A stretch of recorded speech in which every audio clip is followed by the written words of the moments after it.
بہرحال آپ سب مواحد ہیں، لا الہ الا اللہ کی ماننے والے ہیں.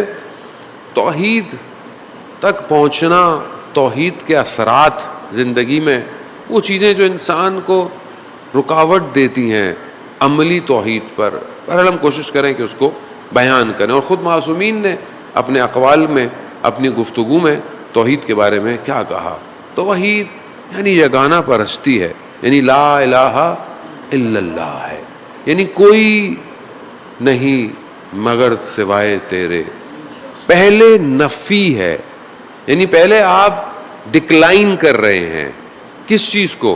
ہر اس چیز کو جو کہ خلق کی صفات پائی جاتی ہیں. مشرک سے مشکل کیا ہے؟ کیوں خدا کو سب سے بڑی چیز، جو سب سے بڑا جو گناہ یا ایسی چیز جسے خدا نے بولا ہے کہ میں معاف نہیں کروں گا. خدا اپنے معاملے میں بہت پوزیسو ہے، ہاں بہت حساس ہے. خدا کہہ رہا ہے میں باقی چیزیں معاف کر دوں گا، لیکن اگر کسی کو میرے شریک ٹھہرایا تم نے، میں نہیں معاف کروں گا. وہ خدا ہے، خدا کی مرضی ہے، وہ جلال بھی ہے، اس کے ہاں جمال بھی ہے، وہ رحمان بھی ہے، وہ رحیم بھی ہے، اس کی اپنی مرضی ہے. خدا کہہ رہا ہے اگر شرک کیا میں نہیں معاف کروں گا. یعنی پہلے ڈکلائن کرنا ہے، آپ نے نفی کرنی ہے. کس چیز کی؟ ہر اس چیز کی جو مخلوق میں پائی جاتی ہے، کیونکہ جو مخلوق میں پائی جائے وہ خالق نہیں ہو سکتا. جو بھی چیز مخلوق میں پائی جائے، مخلوق کی صفات ہوں، مخلوق کے اندر ہو، وہ خالق میں نہیں ہو سکتا. خالق منزہ ہے. دعائے عرفہ میں پڑھتے ہیں سبحانک سبحانک پروردگار، یعنی پروردگار تو منزہ ہے. خود سبحان جو ہم پڑھتے ہیں سبحان اللہ یا سبحان، خود یہ اسم الہی ہے. یہ اسم الہی جب بیان کیا جاتا ہے کہ پروردگار تو منزہ ہے، تو ہر چیز سے، ان چیزوں سے ہٹا ہوا ہے، تو پاک ہے، یہ چیزیں تیری شان میں نہیں ہیں. خوب یہ پہلے آپ کو ڈیسائیڈ کرنا ہے. وہ آج یہ جو انسان اپنے عمل میں تھوڑی سی کوتاہی کرتا ہے، غفلت کرتا ہے، ایسا نہیں خدا نخواستہ، کیونکہ شرک دو طرح کا ہے. ایک شرک علنی ہے، ایک شرک خفی ہے، ایک شرک چھپا ہوا ہے. اور چھپا ہوا شرک میں جو روایات کہتی ہیں وہ اتنا باریک شرک ہے کہ جیسے رات کی تاریکی میں کوئی چیز پتھر پر چل رہی ہو، تاریکی میں نظر نہ آئے. شرک خفی ویسا ہے. اور شرک خفی ظاہر ہے یقیناً اعتقادات میں نہیں ہے، کہیں نہ کہیں انسان عمل میں کوتاہی کرتا ہے. معذرت کے ساتھ تھوڑی سی گفتگو اگر ہلکی بھلکی لگے، البتہ مجھے آتا جاتا اتنا کچھ ہے نہیں، میں پھر ترجمہ ہی کر رہا ہوں آپ کی خدمت میں. عزیزان محترم، پاکیزگی، خدا نے ہر چیز کو اپنے وجود سے، ساری چیزوں کو جو صفت کو دے دی، وہ مخلوق کو صفتیں دے دی، وہ مخلوق کی ہیں، سب مخلوق کی ہیں. خدا منزہ ہے. سید الشہداء دعا عرفہ میں یہ کہتے ہیں کہ پروردگار تو ہر چیز سے منزہ ہے، نہ تیری ابتدا ہے نہ تیری انتہا ہے. کیونکہ اگر ابتدا ہو کہ مثلا اب سے ابتدا ہوا، کب سے ابتدا، جہاں کب آ جائے وہاں خالق نہیں ہے. جہاں کب آ جائے وہاں ٹائم شروع ہو جائے گا، جہاں ٹائم شروع ہو جائے وہ پھر مخلوق ہو جائے گا. خالق وقت کا بھی خالق ہے، زمانے کا بھی خالق ہے، مکان کا بھی خالق ہے.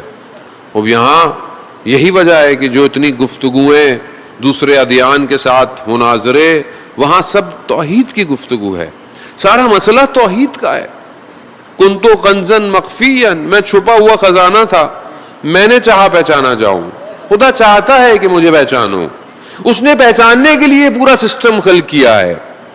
1,24,000 کو اپنی پہچان کے لیے بھیجا ہے، اولیاء کو پہچان کے لیے بھیجا.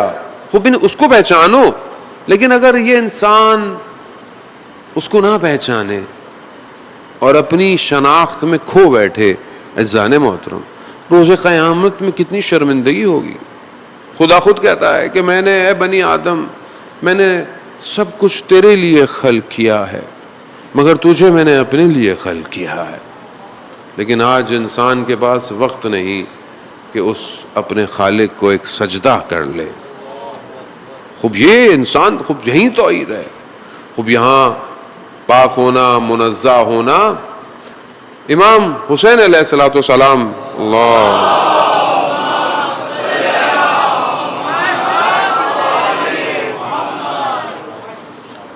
وہ امام نے بہت سارے امام کے خطوط ہیں، امام کی گفتگو ہے، امام کے خطبے ہیں. دعا عرفہ تو کمال ہے، یعنی وقت اگر اجازت دے تو میں اس میں سے یقیناً آپ کی خدمت میں پیش کروں گا.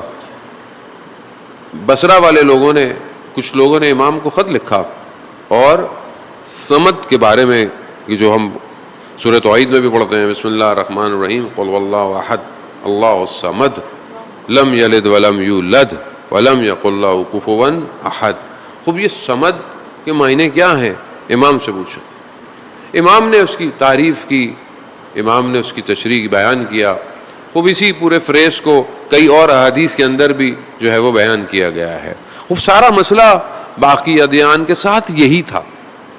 جہاں بعض اوقات یہودی جو ہے وہ یہ کہتے تھے کہ حضرت زہیر جو اللہ کے نبی ہیں وہ اللہ کے بیٹے ہیں، حضرت عیسیٰ اللہ کے بیٹے ہیں. خوب یہ ظاہر ہے، خوب سارا مسئلہ یہی تھا کہ یہ خدا کو نہیں پہچانے. یعنی خدا وہ ہے کہ نہ جسے کسی نے پیدا کیا ہے اور جو نہ کسی کو پیدا کرتا ہے. پیدا کرنا الگ ہے، خلق کرنا الگ ہے، وہ دونوں چیزوں میں فرق ہے. نہ کسی نے اس کو جنا ہے نہ اس نے کسی کو جنا ہے. خوب یہ سادہ سا ترجمہ ہے، لم یلد ولم یولد. ویسے تو روایات ہیں کہ سورہ توحید آخری زمانے میں لوگوں کو سمجھ میں آئے گی. بہرحال ابھی آخری زمانہ تقریباً آ ہی گیا ہے، تھوڑا ہی عرصہ رہ گیا ابھی انشاءاللہ. بلکہ ہم تو کہیں کہ ابھی امام کا ظہور ہو جائے. صلوات بھیجتے محمد اللہ.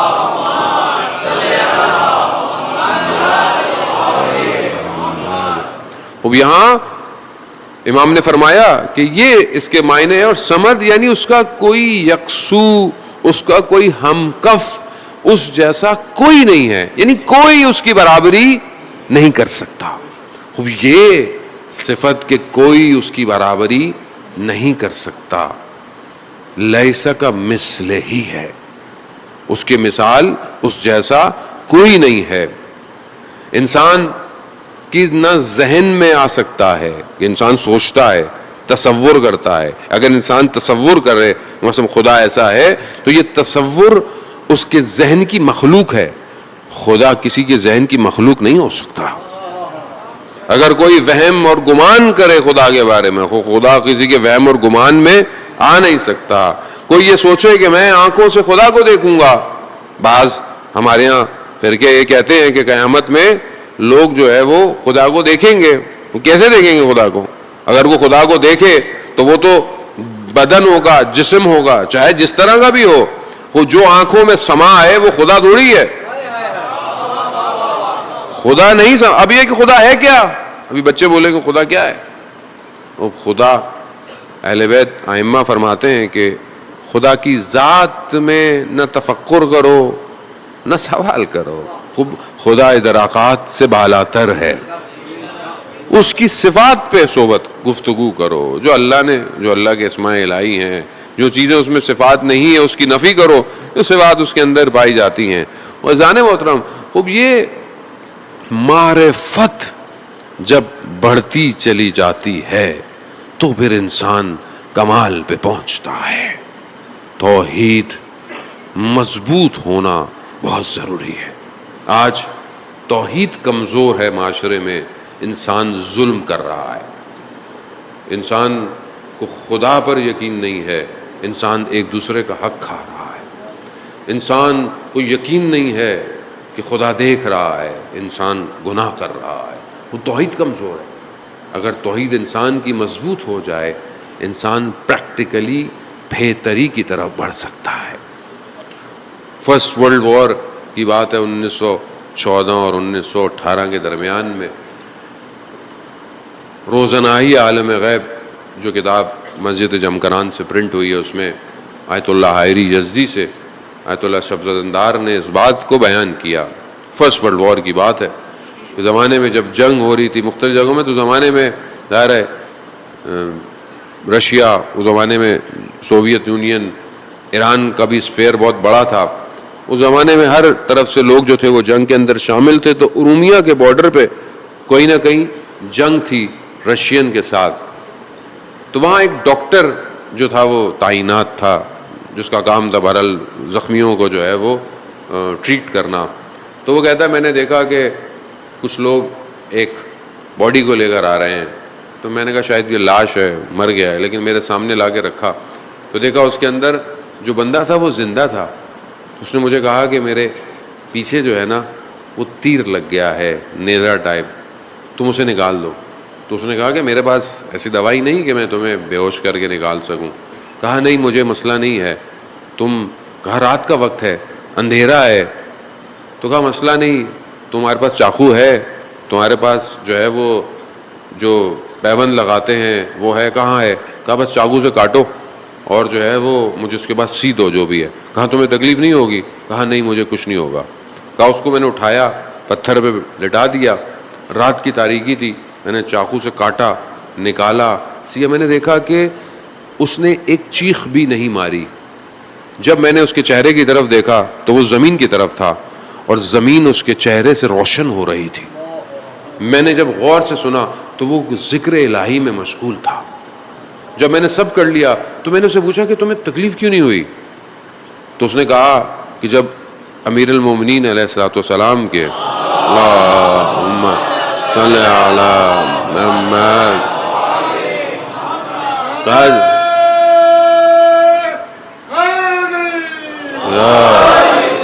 کہا کہ جب مولا امیر کے پاؤں میں سے تیر نکالا گیا تو کیا مولا کو کوئی تکلیف ہوئی؟ کیونکہ خدا کے سامنے حاضر پا رہے تھے اپنے آپ. کہا میں بھی اپنے آپ کو خدا کے سامنے حاضر پا رہا ہوں, ان کا ماننے والا ہوں, تو میرے وجود کو کوئی تکلیف نہیں ہو رہی. کہا میرے لیے بہت عجیب تھا کہ کوئی ایسا شخص. پھر ایسے میں مجھے خبر ملی کہ جو ہے وہ فوج جو ہے وہ بارڈر کی طرف آ رہی ہے, لیکن انہوں نے کہا کہ بتانا نہیں فوجیوں کو, ڈاکٹر نے, کہ کہیں لوگ ڈی موٹیویٹ نہ ہو جائیں, ڈر نہ جائیں, ہم اس کو آہستہ آہستہ میں ان کو پیچھے لے جائیں گے. تو یہ بات میں نے اس شخص سے ذکر کی تو اس نے بولا کہ پریشان مت ہو, یہ فوج واپس پلٹ جائے گی, تم پریشان نہ ہو. لیکن میں نے جب یہ بات کسی اپنے ہیڈ کو بتائی تو انہوں نے کہا کہ نہیں یہ لوگ ایسی باتیں کرتے ہیں. لیکن یہ ہوا, بعد میں خبر آئی کہ فوج واپس چلے گئی. جب یہ دو چیزیں میں نے اس میں سے دیکھی تو میں نے کہا یہ عام آدمی نہیں ہے, یہ کوئی خاص آدمی ہے. میں نے اسے پوچھا کہ تم کون ہو, کہاں سے آئے ہو, اور یہ تمہیں ساری باتیں, یہ انفارمیشن, نالج تمہارے پاس کہاں سے آیا؟ تو اس نے کہا کہ میں وقت کے امام کے چند ساتھیوں میں سے ایک ساتھی ہوں. کہا کہ ہماری بہرحال ڈیوٹی لگی ہوئی ہے اور ابھی ہم 4 لوگ ہیں. اس نے جگہوں کا نام لیا, ایک مراکش میں ہے, ایک جو ہے وہ کسی یورپ کے کسی ملک کا نام لیا, ایک میں ہوں اور ایک اور کوئی اور ہے. ابھی ہم, تو اس نے بولا اللہ نے جب تمہیں اتنی طاقت دی ہے تو تم سامنے والی فوج کو ختم کیوں نہیں کر سکتے؟ کہا ہمارا اختیار لمیٹڈ ہے, محدود ہے, ہمیں بس اتنا کہا گیا ہے کہ تم لوگوں کی حفاظت کرنی ہے, اور جو بھی مولا کے ماننے والے ہیں ہمارا کام ہے. آج اگر آپ کو لگتا ہے, اور یہ ہونا بھی یہی چاہیے, آپ کا یقین ہونا چاہیے, اور یہ یقین کسی خطیب کے جملے نہیں ہیں, یہ خود امام زمانہ جل اللہ تعالیٰ فرجہ شریف اللہم صلی علی محمد, خود امام فرماتے ہیں کہ ہم تمہارے حال سے باخبر ہیں, اگر ہم تمہارے حال سے بے خبر ہوتے تو دشمن تمہیں چیر پھاڑ جاتا. تو اس میں